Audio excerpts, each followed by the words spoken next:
Armenian Genocide, a brief overview for high school students. This video is made possible by the California Department of Education as part of the Content, Literacy, Inquiry, and Citizenship Project, which provides professional learning and resources to help educators and school administrators successfully implement California's History Social Science Framework.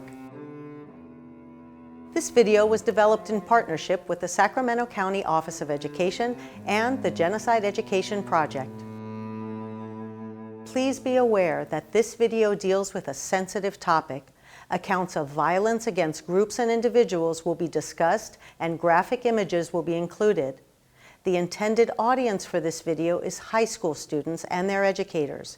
Viewer discretion is advised. The most respectful and scholarly materials were consulted in the development of this video. The video is not intended to provide a complete account of genocide, but rather serve as a place to begin a larger conversation about the topic. Welcome to this brief overview of the Armenian Genocide. I'm Roxanne Makashyan from the Genocide Education Project. Today I'll talk to you about what genocide means and tell you about the Armenian Genocide. You'll also hear from a grandchild of a survivor of the Armenian Genocide. When you think of the word genocide, what comes to mind?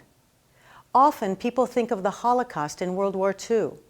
While this is probably the most well-known example of genocide, it is far from the only one. And those that come before and after it carry important lessons we can learn from. Genocide is truly and unfortunately a worldwide phenomenon. In fact, genocide has happened on every continent except Antarctica. The word genocide is made up of the Greek prefix genos, meaning race or tribe, and the Latin suffix -cide, which means killing. Genocide is an internationally recognized crime. Acts of genocide are committed with the intent to destroy, in whole or in part, a national, ethnic, racial, or religious group. The definition of genocide was created by Raphael Lemkin, a Polish Jewish lawyer who lost 49 relatives to the Holocaust, and he fought tirelessly to have the term adopted by the United Nations. As shown here, the Convention for the Prevention of Genocide was signed during a ceremony at the UN in 1948. There are 5 categories of ways genocide is committed, according to the United Nations. 1. Killing members of the group. 2. Causing serious bodily or mental harm to members of the group. 3.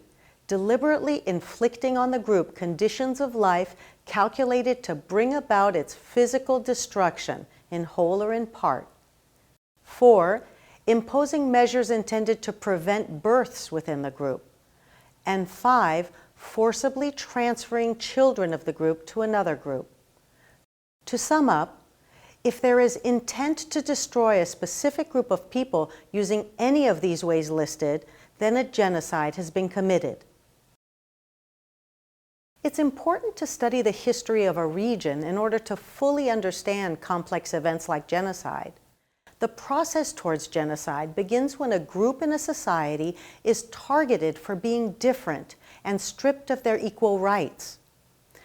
This process often continues with efforts to separate the group from the rest of society, as happened in Nazi concentration camps in World War II. One concentration and extermination camp, Auschwitz, is pictured here, with its barbed wire fences and buildings. Before the Holocaust, the Armenian Genocide was carried out in the western part of historical Armenia, in present-day Turkey. It is often referred to as the first modern-era genocide and can be taught as a model or a prototype for a new era of human rights abuses. Before we go deeper into the history of the Armenian Genocide, you may be asking yourself, where is Armenia? Armenians are indigenous to the lands now in eastern Turkey and somewhat further east towards Russia. At one time, the Armenian kingdom spanned the entire region between the Mediterranean, Black, and Caspian Seas, north of Syria, Iraq, and Iran. Present-day Armenia, bordered by Turkey, Iran, Georgia, and Azerbaijan, is the only part of historic Armenia not under Turkish rule during World War I, and where Armenians survived. Historical Armenia was part of the Ottoman Empire, and it was located in the eastern part of Turkey. As shown in this map, today's Armenia is located east of Turkey, surrounded by Iran, Azerbaijan, and Georgia. One example of the horrors of the Armenian genocide can be found in this image of human remains in a village near the city of Mush. Turkish forces plundered Mush and many Armenian villages in the area, killing inhabitants and setting fire to the towns. Only 12 people in this village survived. Why was it considered the first modern-era genocide? It's because new tools and methods of the Industrial Revolution, like the telegraph and railroad, made mass killing possible on a much greater scale and with much more speed and efficiency. Shown in this photo from 1915, Armenian genocide victims were deported on the Baghdad Railroad. The victims of the Armenian genocide were the Armenians living in the Ottoman Empire. Greeks and Assyrians were also targets of the perpetrators. The perpetrators were the Ottoman Turks, and the genocide was systematically planned by the Ottoman Turkish leadership. The victims were treated as second-class citizens of the Ottoman Empire because of the deep discrimination against non-Turks. As the empire began losing lands after numerous wars, Ottoman leaders adopted an extreme nationalistic ideology, seeking to eliminate non-Turks and acquire their wealth. Armenians, the largest non-Turkish group in the empire, became the prime targets of violence. To get a better understanding of how the Armenian genocide affected individuals, let's hear from a granddaughter of a survivor, Sarah Cohan. She'll share her family's experience, and later in the video, she'll talk about how the Armenian genocide impacts her life today. My name is Sarah Cohan. I am of Armenian and Jewish heritage. On my Armenian side, my grandfather is a survivor, and his family was from a small town called Talis, which is outside of a larger area called Konya. But in the spring of 1915, all the men of the village were arrested, all the Armenian men were arrested and detained, and I actually have a photograph of all the men in the village before they were executed. And that image includes a picture of my great-grandfather. This is when the Ottoman Turkish government had issued orders to all the provinces to round up and either execute Armenian men of working age or put them in work battalions, which would generally ended in death. Let's take a closer look at what happened. The Ottoman Empire perpetrated the Armenian genocide mainly between 1915 and 1918. It's considered by historians as the greatest human rights crisis of World War I. Beginning on April 24, 1915, the Ottoman Turkish government arrested several hundred prominent Armenian men in the capital, Constantinople. They publicly executed some of them and took others to the countryside, killed them, or forced them into work battalions where most died. The ruling party ordered all governors and mayors to round up Armenians and send them into the desert with only the provisions they could carry, as shown in these images. Turkish officials told Armenians the deportation was only temporary and for their own safety during the war. During these forced marches, the Armenians were killed in gruesome ways. Many were physically violated, stripped, robbed, and massacred. Women were often sexually assaulted and forced to marry Turks. Many children were abducted and then forced to take Turkish identities. The majority of the victims died of starvation and exposure. In the end, 1.5 million Armenians, more than half of the entire Armenian population living on its historic homeland, were killed, and their personal and community properties, such as their schools, hospitals, churches, were stolen by the government, transferred to Ottoman Turks, or destroyed. As a result of the Armenian genocide, a 3,000-year-old civilization virtually ceased to exist. After the genocide, there was a short-lived attempt at justice. Under pressure from the European nations, the Turkish government held trials against some of the genocide perpetrators. But the cases were mostly abandoned, with most of the criminal masterminds having already fled the country, unpunished. Meanwhile, a group of Turks, including many of the genocide's perpetrators, took control of the government. The few Armenian survivors who had escaped death were forced to find refuge wherever they could, dispersed across the globe. Turkey's new leader, Mustafa Kemal, who was called Ataturk, meaning father of the Turks, continued genocidal acts against the Greeks and Assyrians still living within Turkey's borders. Under his leadership, Turkey became a republic and refused to take responsibility for the genocides committed. As shown in this image, Ataturk served as the supreme military commander in the Turkish military. The United Nations, the International Association of Genocide Scholars, and many governments and historical institutions recognize the Armenian genocide. But the Turkish government denies a genocide was committed against the Armenians of the Ottoman Empire.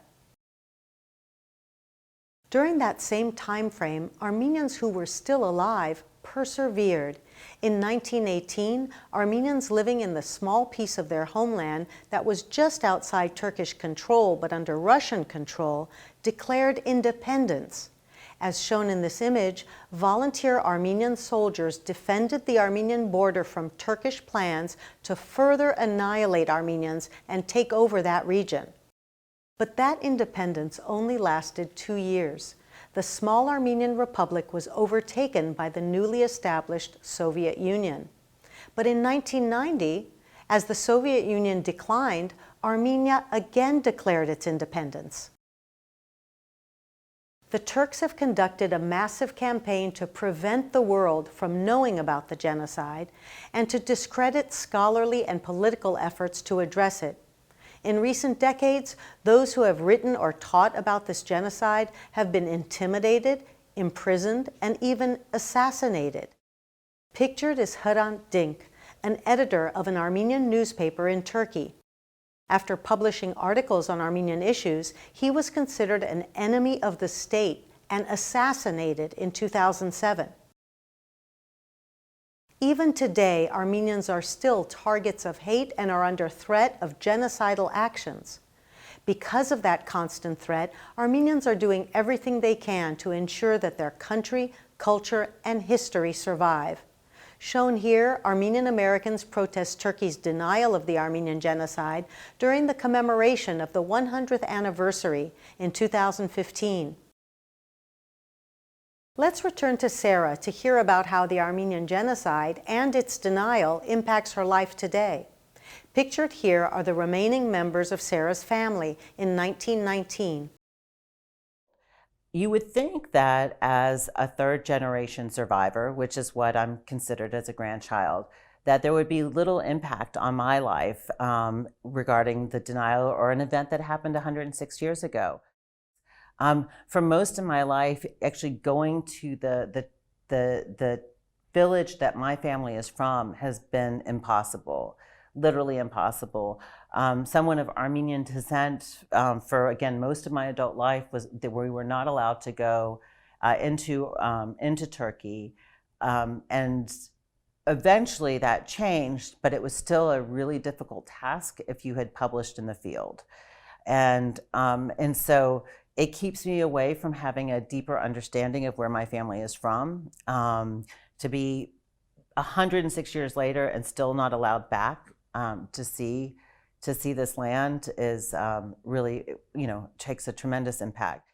And at that point, I really took, I kind of really started thinking about how I could become an activist and how I could use the skill set of teaching to try to make a difference, not just with the denial of the Armenian genocide, but also with human rights issues and around me. I felt like, if this denial impacted me so strongly, then those who were dealing with injustices occurring at this moment, how they must feel. And I started working, I went from teaching history to working with nonprofit groups that focused on human and civil rights. So as we know, it happens, seems to happen again and again. And so it doesn't, but with that said, we haven't done enough as a people to create proper institutions from stopping genocide from happening. We need better organizations to monitor situations to know if there's potential of genocide. We need rapid response systems, and we need international courts and tribunals. And so for a student, there is so much work to be done, and it doesn't have to be the moment of conflict. That I would say, think about not only your own situation, your own histories, but what's happening currently, and find ways of contributing to creating a more just system, a system that not just in our country, but internationally, that will safeguard human rights. After learning about the Armenian genocide, let's think about how genocide still plagues societies around the globe. What are the short-term and long-term consequences for individuals and groups who do not have equal rights under the government of their country of residence? What is the responsibility of countries to intercede in stopping mass violence in other areas around the world? What is the responsibility of individuals to intervene on behalf of people facing danger within and outside of their own countries? While this was a brief account of a very complex set of circumstances in history, it's important to understand that the unjust use of power and use of violence to achieve one's goals should never be tolerated. As individuals, we have an obligation to call out injustice when we see it. And as a group, we must find ways of preventing genocides from ever happening.